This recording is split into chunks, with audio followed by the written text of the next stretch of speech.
Om Swastiastu, perkenalkan kami dari kelompok 4 kelas F akan mempresentasikan penyelesaian kasus 1 mata kuliah Teori Bahasa dan Otomata. Anggota kelompok kami terdiri dari 4 orang. Yang pertama yaitu saya sendiri, David Brev Morato Zebua dengan NIM akhiran 063, Wayan Farel Nicolas Sadewa dengan NIM akhiran 051, Ima Detres Nandamas dengan NIM akhiran 089, dan Desa Pututia Rusialawati dengan NIM akhiran 143. Pada kesempatan kali ini, kelompok kami memutuskan untuk merancang sebuah vending mesin warung masakan China tradisional. Seperti yang kita ketahui, hidangan masakan Cina terkenal atas kelezatan dan keragamannya. Namun, popularitas ini seringkali mengakibatkan timbulnya antrian yang sangat panjang. Selain itu, restoran Cina tradisional seringkali memiliki menu yang sangat beragam, dan pembeli seringkali membutuhkan waktu tunggu yang lama sebelum memesan makanan. Dengan adanya vending mesin warung masakan Cina ini, kita dapat mengatasi berbagai masalah dengan memberikan akses yang cepat dan efisien terhadap berbagai hidangan. Vending mesin ini memungkinkan pembeli untuk memilih dari berbagai pilihan hidangan seperti nasi goreng, mie, sayur, dan hidangan khas Cina lainnya. Selain itu, pembeli memiliki kendali penuh atas pemilihan topping yang diinginkan yang akan ditambahkan ke hidangan mereka, termasuk pilihan tingkat kepedasan. Vending mesin ini juga memudahkan pelanggan untuk memilih hidangan sesuai selera mereka dan mendapatkan informasi harga dengan jelas. Beberapa keterbatasan dari vending mesin warung masakan Cina ini, yaitu yang pertama, vending mesin ini tidak bisa langsung mencetak makanan yang diinginkan oleh pembeli, namun hanya mencetak struk. Lalu yang kedua, kelemahannya yaitu pada vending mesin ini tidak bisa melakukan pembayaran secara langsung. Jadi struk yang dihasilkan dari vending mesin ini harus dibawa ke kasir lagi agar pembayarannya segera diproses. Selanjutnya, metode penelitian kami terdiri dari perancangan FSA yaitu Finite State Automata, selanjutnya perancangan sistem vending mesin, dan yang terakhir yaitu desain vending mesin. Untuk pembahasan diagram state dari Finite State Automata akan dilanjutkan oleh teman saya. Baik, perkenalkan, nama saya Desa Pututia Rusialawati dengan NIM 2208561143. Jadi di sini saya akan menjelaskan bagian dari diagram state-nya dari masakan Cina.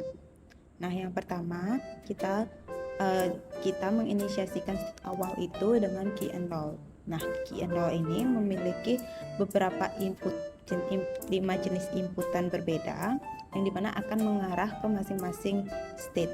Nah, saat kita memberikan inputan A kecil akan mengarah ke Q1.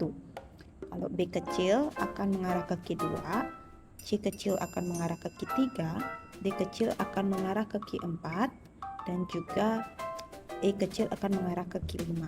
Di mana kita menginisiasikan kalau A kecil itu adalah kita memilih menu nasi goreng, selanjutnya itu adalah B kecil kita memilih menu yaitu jenis-jenis mie-an, setelah itu yang selanjutnya itu C kecil yaitu kita memilih jenis menu yaitu daging-dagingan, dan yang keempat itu adalah D kecil yang itu kita memilih jenis menu yaitu Fuyong Hai, dan selanjutnya itu adalah E kecil yang dimana kita memilih menu jenis-jenis sayuran. Nah, jika kita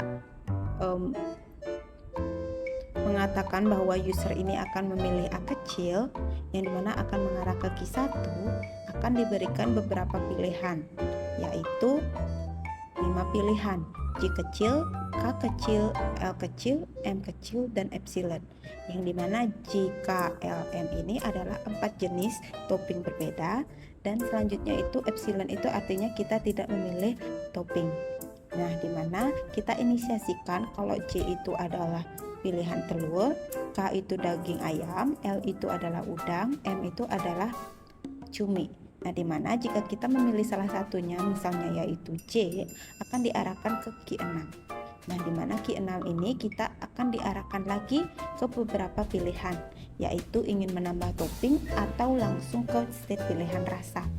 Jadi jika kita ingin menambah topping lagi setelah kita sudah memilih topping 1 yaitu topping telur di Q6 ini, kita akan diberikan pilihan yaitu mau memilih topping daging lagi yang akan diarahkan ke Q7 atau topping Yang lain seperti topping udang yang akan diarahkan ke Q8. Nah, di mana kita memberikan batasan yaitu maksimal memilih 4 jenis topping. Nah, selanjutnya itu sebelum saya lanjutkan yaitu Q1 saat kita tidak memilih jenis topping yaitu epsilon akan diarahkan ke Q10. Nah, di mana Q10 itu akan langsung diarahkan ke state pilihan rasa karena tidak memilih topping. Nah, sama-sama berakhir di state pilihan rasa yaitu Q36. Nanti akan diberi dua pilihan. Pilihan rasa itu yaitu pedas atau tidak pedas. Nah, jika pedas akan diarahkan ke Q7, sebaliknya jika tidak akan diarahkan ke Q38. Yang nantinya salah satu pilihan rasa ini akan berakhir di state yang sama yaitu Q40. Nah, di mana Q40 ini kita inisiasikan sebagai state sudah menyimpan pesanan. Nah, selanjutnya di state Q40 ini kita akan diberi beberapa pilihan, yaitu menambah menu utama, atau memilih minuman, atau langsung cetak struk. Nah, di mana misalnya user ingin menambah jenis menu utamanya, akan kita arahkan ke kembali ke state awal saat menginput Y besar yang akan mengembalikan dia ke Q0. Di mana Q0 ini sesuai dengan yang sudah saya jelaskan dapat memilih jenis makanan utama yang akan langsung berakhir kembali ke simpan pesanan. Nah, jadi di sini user sudah memilih dua jenis menu utama yang dimana itu juga tetap diberikan beberapa pilihan, yaitu menambah jenis menu utama lagi atau langsung menambah minuman atau langsung cetak struk. Nah, di mana jika user ingin memilih minuman, maka akan diarahkan ke state Q41 dengan menginput W besar. Nah, di mana Q41 ini akan diberikan 4 pilihan, yaitu Q kecil, R kecil, S kecil, dan T kecil. Di mana itu artinya ada 4 jenis minuman yang disediakan oleh masakan Cina. Nah, yaitu jenis teh, jeruk, kopi, dan juga air mineral. Nah, jika memilih salah satunya yaitu saat memilih teh, yaitu dengan menginputkan Q0, Q akan mengarah ke Q42, di mana state ini artinya sudah memilih minuman yaitu teh. Nah, di mana pada Q42 ini akan diberikan dua jenis pilihan, yaitu dingin atau tidak. Nah, jika sudah akan diarahkan ke salah satunya Q47 atau Q48. Nah, di mana pada dua state ini akan diarahkan ke state yang sama, yaitu ke state simpan pesanan. Nah, di mana pada state simpan pesanan ini artinya sudah tersimpan bahwa dia sudah memilih jenis minuman yang sudah dipilih dan juga dua jenis menu utama yang sudah dipilih sebelumnya. Nah, pada state ini akan diberikan 3 pilihan lagi, ingin menambah jenis makanan, jenis minuman lagi, atau langsung ke cetak struk.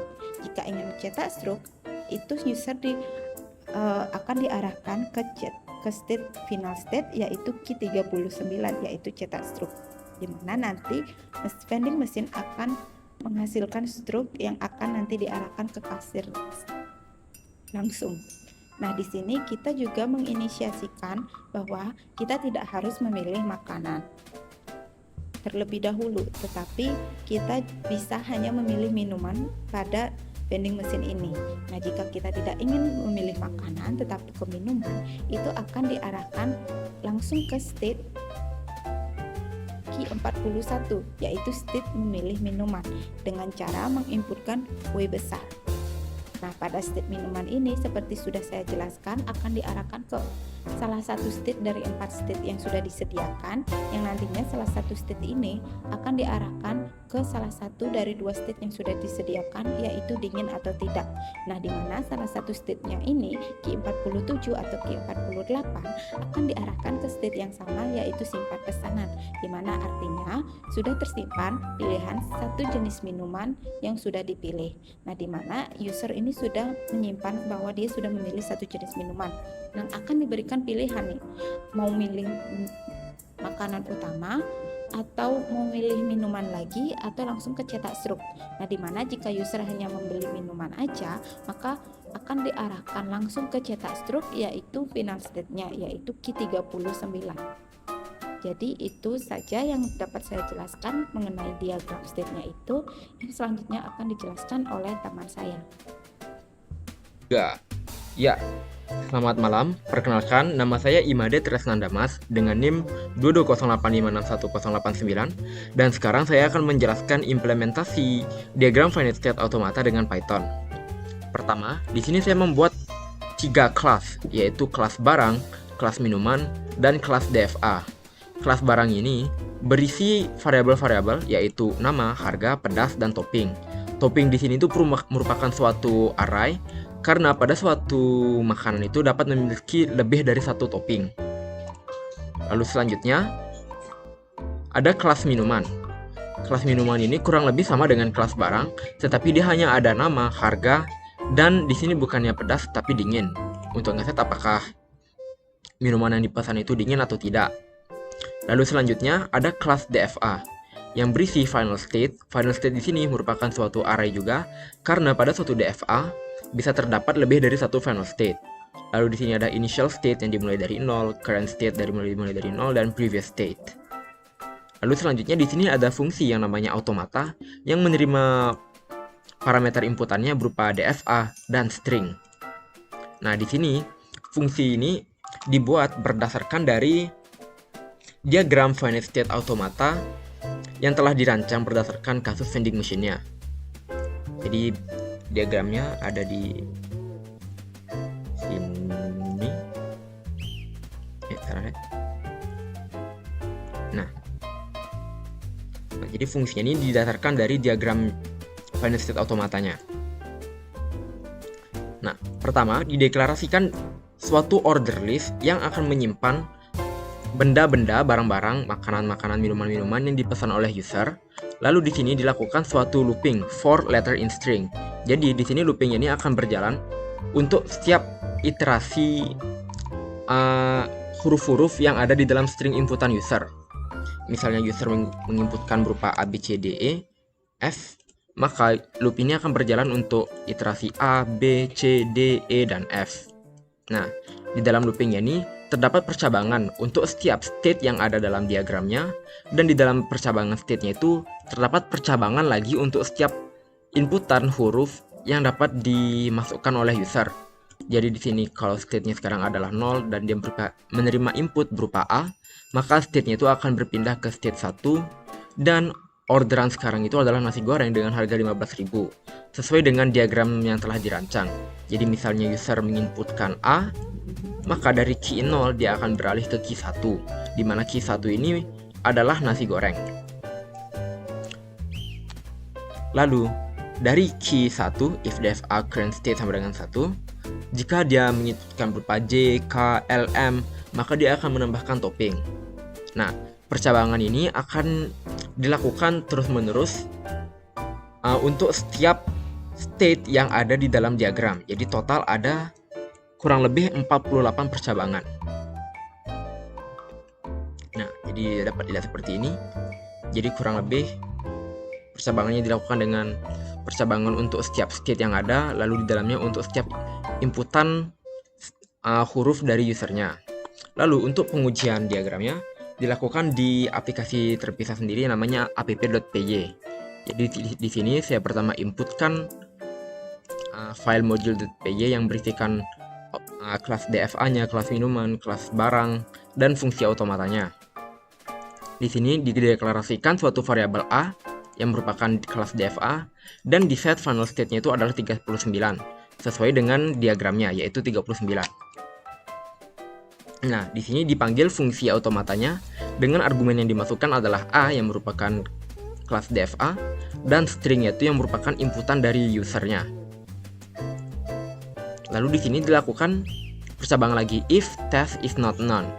Ini berarti kalau inputannya itu tidak ilegal karena sesuai dengan fungsinya itu jika current state DFA-nya ketika sudah selesai loopingannya berada di dalam final state, maka akan dikembalikan order list-nya ini. Dan jika tidak berada di final state alias inputannya itu tidak valid, maka yang di return adalah none. Jadi di sini kalau tidak none artinya inputannya valid, maka dilakukan percabangan untuk ngeprint makanan duluan, lalu abis itu minuman. Lalu jika dia adalah none, akan di print input ilegal. Jadi misalnya saya jalankan py.app.py. Nah, di sini akan diminta string inputan. Misalnya saya input A untuk nasi goreng, lalu topping J, topping K, habis itu V yang berarti lanjut ke state 36, habis itu Y untuk pedas, habis itu V untuk menyimpan pesanannya, habis itu W untuk memilih minuman, habis itu Q untuk memilih minuman Q, dengan Y artinya dingin, habis itu Z untuk menyimpan minumannya, dan Z lagi untuk mencetak struknya. Maka di sini akan dilihat pesanannya adalah nasi goreng dengan harga 25.000, toppingnya telur dan ayam, pedas, habis itu minumannya adalah teh, harga 5.000 dan dingin. Jadi sudah sesuai dengan bagaimana perancangan diagram finite state automatanya. Selanjutnya, untuk penjelasan interface akan dilakukan oleh teman saya.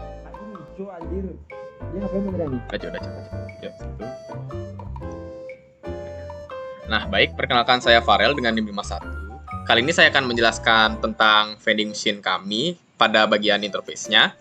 Di sini ada beberapa kode yang dibuat secara modular, ada landing.py, orderpage.py, food_page.py yang kami buat menggunakan custom tag inter. Nah, cara kerja dari vending machine kami itu pada bagian interface-nya, yaitu membuat sebuah susunan string yang akan dimasukkan ke dalam modul diagram transisi kami yang sudah dijelaskan oleh teman saya. Setelah itu, setelah disusun dari hasil inputan user tersebut, dari tombol, dari combo box, segala macam, akan memunculkan hasilnya pada interface kembali dari modul diagram transisi. Nah, setelah itu kita langsung saja ke bagian aplikasinya.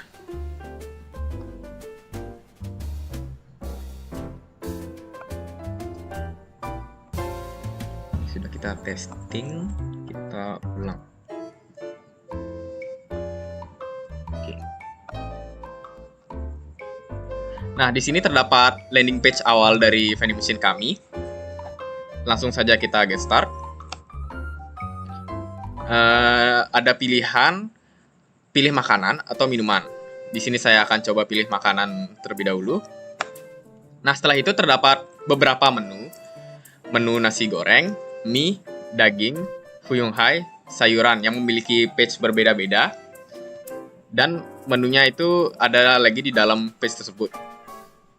Kecuali nasi goreng yang akan langsung diarahkan ke menu topping, fuyung hai yang langsung diarahkan ke pedas atau tidak. Nah, setelah itu kita langsung ke nasi goreng dengan topping telur. Kita next, pedas. Nah, ini ada minuman. Terdapat 2 combo box. Yang satu itu untuk memilih minuman apa yang kita ingin pilih sesuai dengan diagramnya. Ada teh, minuman jeruk, air mineral, kopi. Saya coba pilih minuman jeruk. Setelah itu saya ingin minuman saya dingin. Nah, setelah itu next, saya ingin tambah makan kembali. Di sini juga ada pilihan ya awalnya ya. Ingin menambah makanan kembali atau minuman. Dan kita bisa langsung check out. Tapi saya ingin menambah makanan lagi. Jadi kita pilih yang atas. Saya ingin membeli makanan dengan menu daging. Nah, di sini ada beberapa pilihan daging, ada ayam, sapi, cumi, udang. Saya coba pilih cumi. Di sini ada beberapa pilihan hidangan dari cumi. Ada cumi mentega, cumi goreng tepung, cumi asam manis. Saya coba pilih cumi mentega. Setelah itu kita lanjutkan. Pedas. Karena sudah memesan minuman tadi, saya pilih tanpa minuman di sini. Kita next lagi.